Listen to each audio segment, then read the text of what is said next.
King Jeremy, the first of his name. No, it's just all over Twitter at the moment, isn't it? Yes. The Clarkson debacle. Not just Twitter either.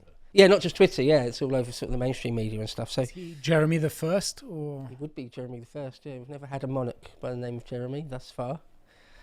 No, I think maybe the crown is a bit much. We'll make him just Lord Protector or something. Usurping my spot. I mean, I'll let him have it. we've got a precedent for that. Yeah. So, to begin with then, we need to talk a little bit about how socialists and commies and Marxists sort of despise people that are self-sufficient. Yes. Because they want everyone to be completely dependent on the state. Yep. Because they're power-hungry, power-mad, even. The state must be all-powerful. Yep. So, I mean, in Marxism, actual Karl Marx Marxism, the idea is that the means of production, industrial production, pass into the hands of the proletariat. And Quote unquote. quote unquote. I mean, it was a bit outdated even in the late 19th century, let alone today, anyway. The only way that can happen is the dictatorship of the proletariat. Right. Because, of course, the proletariat, being a massive, disorganized group of people, need a leader, a representative, which happens to be one man. Nearly always. Very much like the kings they despised, actually, in that way. Well, the Russian leaders of the chairman of the Politburo and stuff are basically czars, weren't they? Yeah. I mean, nearly every communist country, you end up with a cult of personality of the leader, and on and on and on. But so, Marx and Engels didn't really talk. Well, they did talk a bit about agrarian peasantry and stuff, but it's not really about that at its core. Marx sort of assumed that it would be. Well, he's talking about Western Europe, Britain, Germany, France. That's what he was talking about when he was writing the manifesto and Das Kapital and things. So it doesn't really transpose very well onto somewhere like mid-20th century China. Or Russia. Stalin had to Cambodia. industrial. Yeah, it doesn't map very well onto Cambodia, onto Venezuela, onto North Korea. Right.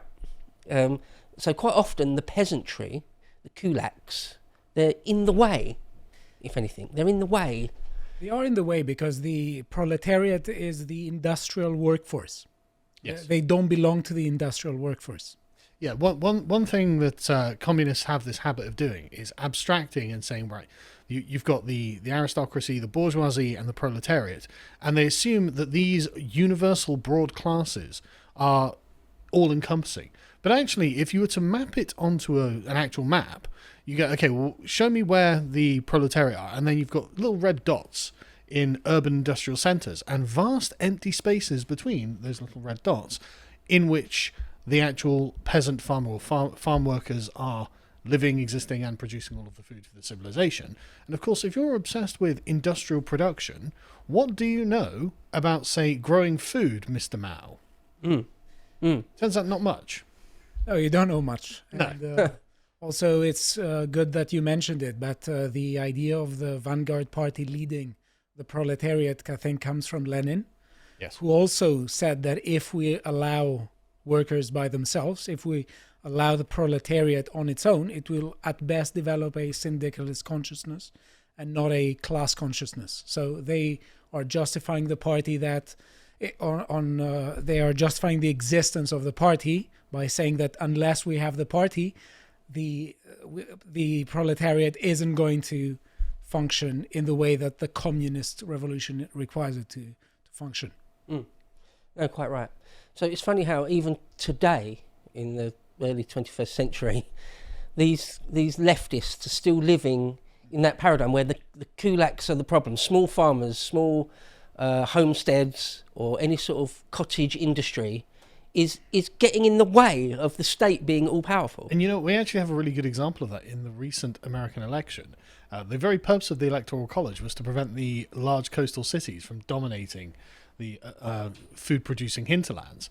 And look what's happened. They got completely blown out by Donald Trump, and now their guy is in charge. And the communists are in total disarray and losing. So interesting how that was foreseen by the American founders, actually. Yeah. No, Jefferson was quite far-seeing. They were. They were quite clever. I'm a fan of Jefferson, although he was in other senses sort of an arch liberal and was sort of Yes. very pro French Revolution. Yes. I'm a fan. I've done some content on him with Benjamin Boyce in the past. Check that out if you can find it. No, but he was an incredible politician. If you read a lot of the writings of that period, you will see a lot of classical liberals of the time, like Benjamin Constant, talking really highly about the farmers, because they're saying that if you engage in farming, you normally have a more long-term view on things. It's something that you need to, when you are a farmer, you need to develop a long-term strategy. You need to bear in mind that you need contingency planning, because sometimes you could have, for instance, crops that are completely destroyed by bad weather. If you don't develop a long-term strategy, you're going to starve. Well, I mean, liberalism as a philosophy essentially evolved prior to the Industrial Revolution, and communism is a response to people en masse moving to towns and cities and becoming industrial workers. So liberalism fits very naturally with like small-holding peasant farmers, whereas when you move into an era where you've got millions of people in giant cities all working in terrible conditions, you can see why something new would emerge to try and answer that call. But then when that gains control, it just turns into the tyranny of these urban centres over the rural hinterlands. Mm-hmm. Yeah. Sorry that we've had to explain all of this, but we're having a few technical issues back. We're trying to politely cover them up. So, but just to say, moving on then, is that even Keir Starmer's government is still in that old mode where, or even Tony Blair's governments, they were all old commies, card-carrying commies and Trotskyites and stuff. They were student trots who kind of matured into radical left-wing politics in the traditional Labour mould. Well, you join the Fabian Society, don't you, and put on a sheep's clothing to pretend you're merely part of the Labour movement. Which is exactly That's all, yeah. So there was an interesting clip with that Patrick Christys, one of my very favourites off of GB News. I only really like him and Neil Oliver. Oh, Martin Daubney's good. Oh no, there are a few more actually. There are a few more. But they're my favourites anyway. Christys and Michelle Dewberry's great as well. Yeah, she's all right. She's very good. Yeah, and that Alex woman, I can't remember her name. She's been really improving of late, I thought. So there are a few on there. I have to say, but my favourites, GB News presenters I do like, actually. Well, that's fair point. The only ones I ever really click on is Patrick and Neil. Of course, Patrick's really. Have you seen the amount of weight he lost? Sorry to go off. Yeah, sure. Like his weight loss has been really inspirational. Like he was getting a bit chubby about a year or so ago, and he was just like, no, I'm not having it. Went down the gym and he's really toned. It's like, that's incredible, man. Yeah. I need to do that. Yeah, no, it's not easily done. No. Once you get into your 30s, I actually don't know how old he is, but maybe some Marxist agricultural strategy is going to help people lose weight. Well, then we'd be doing the opposite, bulking up in advance for the Labour government, which is what I'm doing. That's my excuse. Anyway, we can just talk about the thing. We don't have to rely on links. Patrick Christys, it would be nice. Christys got an interview with, I can't remember, it used to be a Labour special advisor. John McTernan, who said... special advisor to Tony Blair from 2005 to 2007. And he just said, we don't need small farmers. Get rid of them. Don't need them. Yeah. If they're not going to play ball with the state, if they're going to put up any sort of protest, then we should treat them as the way Thatcher treated the miners. I suppose he meant the miners' unions. In other words, smash their will and break them forever. Hang on. There's a reason that Thatcher's hated in the North. I think he meant treat them the way we treat the miners, as in destroy their communities themselves. Like, maybe. Let's take him at his word. Let's not read into it. He didn't say the miners' unions, and he could have said the miners' unions. Erase them as a thing. Yeah, exactly. Right, yeah. Liquidate them as a class is essentially what Thatcher did, and that's what he's saying about the small-holding farmers. Yeah, no, they can go. Kulaks. Yeah, the kulaks. Yeah, literally what they are. And so it's just like, okay, this is finally a mask-off moment, which is great. Yeah, it's always got to enjoy the mask-off moments because they so often lie to us. Something that we need to say here, because I think that this was former Tony Blair's political secretary, John McTernan. He said, we can do without the farmers. Now, interesting question is, who is we? Because the Labour government. Yes, but if you think of the Labour government that says we don't need the farmers, which means that as a country, this policy leads to greater food dependency on foreign farmers, then the we doesn't seem to represent the people Correct. that they're supposed to represent. It represents the international global order. Exactly. So Keir Starmer being we Davos. means we, the globalists, Yeah. don't care about English farmers in England. Yes. Particularly small ones. So Keir Starmer and Rachel Reeves brought in an inheritance tax for farmers. It was like 40-odd%. Yeah. So So I think it might be worth just outlining very quickly the problem with that, because farms are asset rich but usually cash poor. So they use vast, expensive assets to produce a fairly thin margin when everything comes out of it. And as if you've been watching Clarkson's farm, you'll know some years you don't get anything and some years you do okay. So it's a risky business, basically. You need contingency planning. Exactly. And they often don't have vast sums of money just laying around for the fun of it. And so if the father dies and passes the farm on to his son, he might not be able to pass money across, but he can pass assets, thus forcing the son to then sell the farm or parts of the farm in order to pay for the inheritance tax that has suddenly been levied. It seems like an open way of destroying small British farmers, so only like vast multinational conglomerates will be able to own farmland in Britain. a death tax. I would absolutely do away with inheritance tax in its entirety, 100%. I see it as completely unjust. I mean, when it was first brought in, many years ago, it was, again, sort of a left-leaning envy thing. Yeah. They didn't want these grand families existing for centuries. The injustice of having, like, the Earl of Pembroke or whatever, the Earl of Oxford. But so they'll try and break that up for all time. And now it ends up with small farmers getting 40% inheritance tax. Yeah. Crazy, so unjust. So Clarkson had a thing or two to say about it in a recent article in The Sun. He said, quote, "Stupid far-left agitators have got it into their heads that the countryside these days is mostly owned by people like me who bought farms to avoid paying inheritance tax. I dare say Rachel Reeves, who's from Lewisham in London, shares this view. Basically, why didn't she use a sniper's rifle to take out the wealthy landowners? I wouldn't have liked it. I wouldn't have liked it very much, but I would have understood. She's an admirer of communism." True statement. "And that's the sort of thing communists do." And just to be clear, in her office, she took down... what was the picture of the chap she took down? It was one of Thatcher's chancellors, wasn't it? I can't remember. It was, I can't remember. Lamont or something. Not Lamont, I can't remember. But it was one of Thatcher's neoliberal economics aides. And she put up a picture of the founder of the Communist Party of Britain. Just unbelievable. I mean, it couldn't be more on the nose. And then, as Clarkson says, why wouldn't she specify the particular band of people? Okay, I just want the giant landowners. Okay, fair enough, you resentful, spiteful mutant. But no, complete blanket attack on all farmers. And the giant ones are going to be able to weather the storm. So you've just hurt the kulaks. You've just hurt them. And these people are going to have their livelihoods destroyed. Yeah. Clarkson's completely on the money here. Yeah, he said, she didn't even use a sniper rifle, she used a blunderbuss, and then corrected himself and said, no, it's more like a machine gun. Yeah.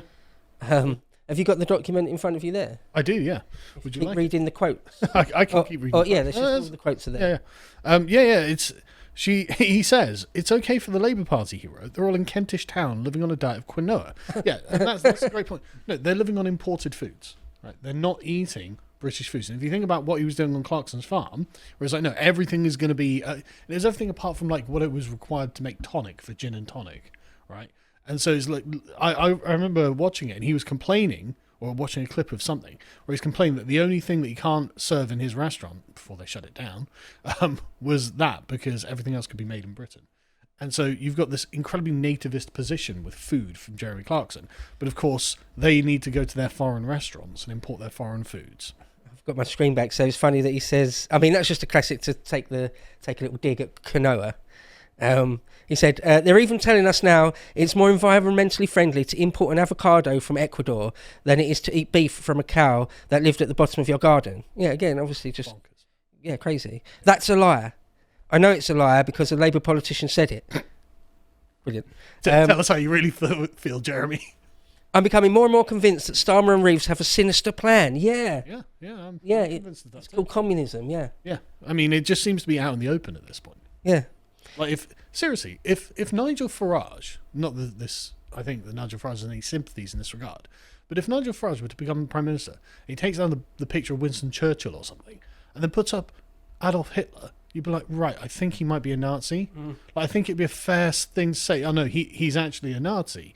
Because why else would you put up a picture of Adolf Hitler? What if you're not a communist? Why are you putting up a picture of a communist? Like, seriously, I just think that's a totally fair assessment that Rachel Reeves herself is at least a communist, and the fact that Keir Starmer chose her to be Chancellor of the Exchequer, that makes him a communist as well. I think that's a totally fair assessment. I don't think that's over. I don't think I'm over embellishing it, exaggerating it. I don't think it's hyperbole. I think that's a totally reasonable, normal thing to think. It's a bit of a dog whistle. Like, she didn't put up an actual bust of a picture of Marx. But she may as well. I know. It's like putting up a picture of Ezra Pound or something, saying, "Oh, it's not actually Hitler, though.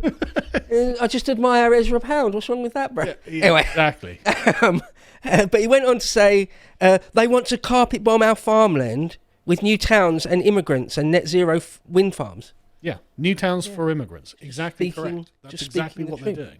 He's being honest and speaking the truth. Yes, that's what they want to do. But before they can do that, they have to ethnically cleanse the countryside of farmers. Strong words. And the mainstream media are going a bit balmy about that. You can't use those words. Oh. But that's what you're doing. Yeah. It's just true. I mean, a bloodless ethnic cleansing. Sure. It's not. Yeah, I mean, there have been lots of examples of ethnic cleansing where it's just been mass deportations or something of the sort. But, I mean, it has got an ethnic angle because it's the English countryside. They're all English farmers. And it's not exactly unheard of. It does happen. For instance, every now and then we have news from Ireland that they pick particular small villages and they send their huge numbers of illegal migrants relative to the village. So, for instance, there's a village of 200 people. They're going to send 300 people there. Yeah. It happens. It's not that it's just I imagine something similar happened with the Turkish invasion of Cyprus, where people are just expelled. Clarkson went on to say, perhaps if I had draped my tractor in a Palestinian flag, it would be different. It seems that if we are from Just Stop Oil or protesting about Gaza, you can do what you want. Yeah, two-tier society, two-tier policing, yeah. The farmers are treated differently by a government that is waging an all-out war on the countryside. Yeah, absolutely. Yeah. Again, classic Mao literally said things like, there is a new war. Yeah. We must declare war on the countryside. It's not an exact quote. On the starlings. Yeah. That's going to go great when Keir Starmer does it. We'll all be at the rooftops beating off, drapes or whatever to make the starlings continually fly until they'll drop dead of exhaustion. It'll go brilliantly. Nothing bad could possibly happen. And flyers and crickets. Yeah. He declared war on flyers as well. Yeah, I think the quote is, there is a new war, we must defeat nature or something like that. Yeah. But isn't that exactly right, though? Like, okay, what's the plan here? Well, to save the planet, we're going to destroy the countryside to build new homes and new villages, new towns for foreigners, and then coat it in solar panels and wind farms. It's like, sorry, what are you talking about? You're going to destroy nature to save it. You're literally destroying our natural environment. Just make the whole of this island one giant Coruscant, one giant suburbia, and fill it with Somalis. Yeah, great. Brilliant. Why would we want that? Brilliant. But we're going to reduce global emissions by 0.3%. Don't you understand? It's like, I don't care. And so now Clarkson is sort of the champion of the countryside. He's obviously the most vocal. There was an article there where someone was singing his praises, and they were saying, look, he's very popular amongst all the right people. Everyone. He's got 8 million followers on Twitter, even though he doesn't even tweet every day, not even remotely.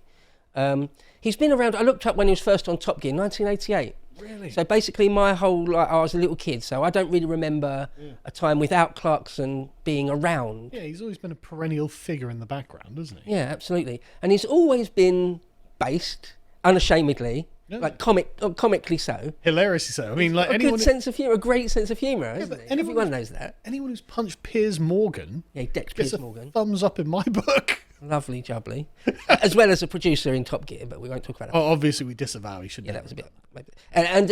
But why you don't like Top Gear? No, we don't like Piers Morgan. Yeah, no, I used to love Top Gear.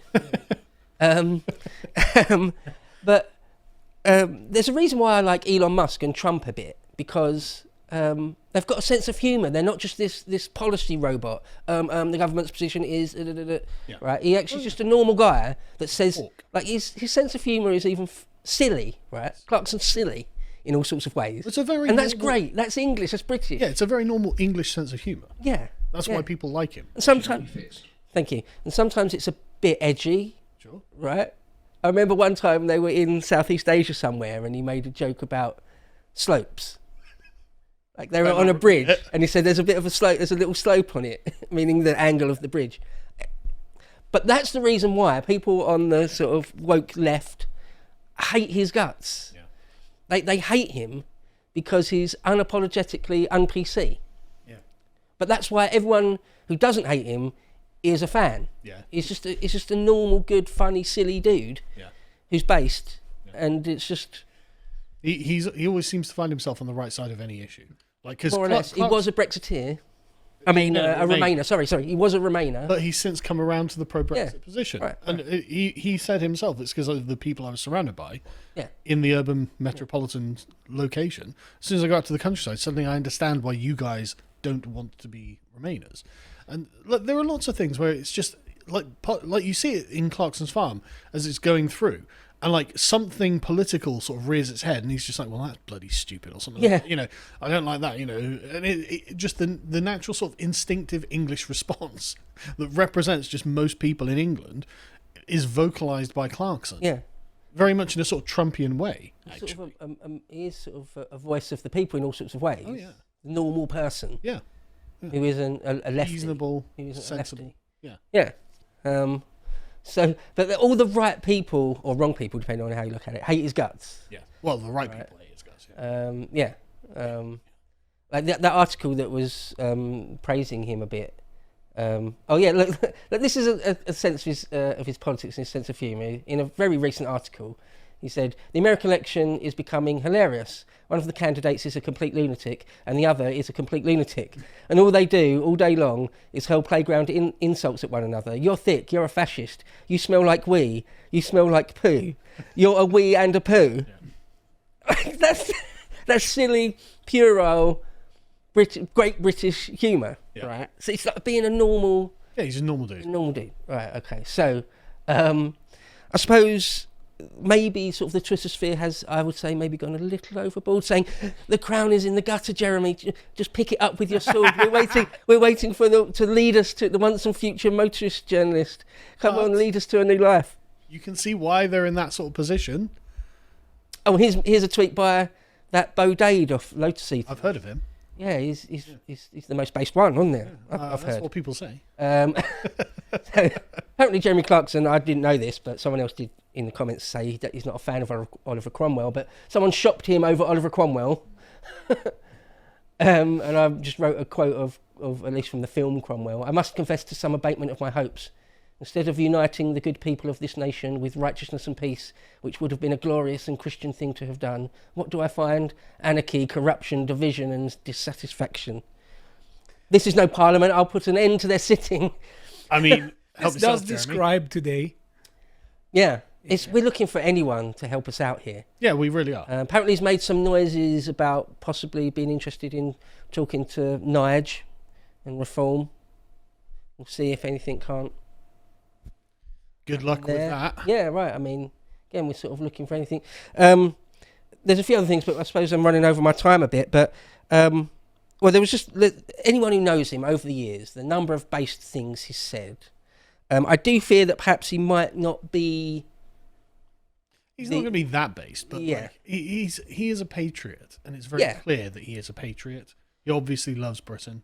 I wonder where he would stand on the remigration debate, for example. You don't just go and buy a farm and make a big career out of that in Chipping Norton if you're not like someone who loves like deep England. You know, that's just not, you just don't do that. None of that is in doubt, I think. Yeah, exactly. No one questions it. So at least, you know, unlike the Labour government, which is a bunch of fucking communists, his loyalties lie in this country. So there's that. So we'll take it. And his ex-father-in-law won a great VC at Arnhem during World War II. Oh, wow. I have to mention that. He did a show once about VCs, and I'm fascinated by the Victoria Cross. And I've talked about Medal of Honours and VCs a bunch. And The thing is, you can tell that Jeremy Clarkson doesn't particularly have any interest in politics. Politics, in the Periclean dictum, has an interest in him, and it's come for him. Politics has arrived at Jeremy Clarkson's doorstep. Because he thought, I'll just do my thing forever. No, the communists are now in charge, Jeremy. That's what happens when we just sit back and allow politics to take place. It's interested in us, and now we've got to deal with a bunch of communists. So he's going to the farmers' protest on Tuesday, the 19th of November, I understand it. And I assume he's going to be speaking there. So I've decided I'm going to go down and interview some of the farmers and see what they have to say, because I'm very interested to take the temperature of where they are. Because, I mean, I agree with the no farmers, no food, obviously, and I like to eat. So... and I don't see why we'd be persecuting our own farmers. Like, this is... I mean, I know why, but, like, it's just monstrous. Come speak to us, Jez. Yeah, well, that'd be nice. But I will definitely speak to some of the farmers. Just because, I mean, you know, are they going to get a fair hearing from the media? No. You know, but I'll at least listen to them and then put it as they said it, rather than taking them out of context. Nice. What were the odds? How could this have this convergence have come together? But of course, this is something that Bo has a complete passion for, and he must have done about 10 hours worth of Caesar so far, and you can watch it all for just £5 a month. Also, come and follow us on X, formerly Twitter, and be updated about everything that we're doing and keep abreast of current developments. Thanks for watching, folks. We'll see you soon.